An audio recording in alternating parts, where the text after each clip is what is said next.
দ্বিবাৰ্ষিক অধিৱেশন বড়োলেণ্ড জাৰ্নেলিষ্ট এছ'চিয়েশ্যনৰ Gossaigaon higher secondary দুদিনীয়া কাৰ্যসূচীৰে অনুষ্ঠিত হৈছে।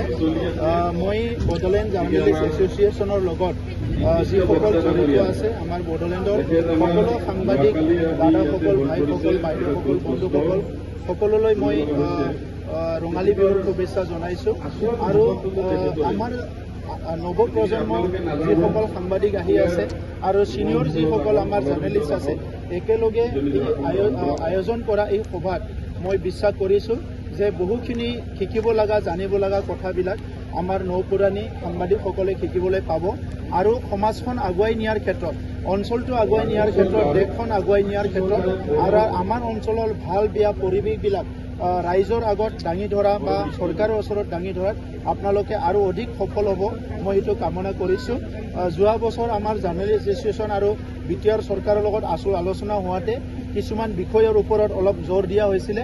এই প্ৰত্যেকটো বিষয়টো মই লিপিবদ্ধ কৰি ৰাখিছোঁ আৰু এই অধিৱেশনৰ পিছতে জাৰ্নেলিষ্ট এছ'চিয়েশ্যনত লগত বহি পেলাই এই সমস্যাখিনি সমাধান কৰাৰ কাৰণে বিটিআৰ চৰকাৰে আমি দায়িত্ব ল'ম।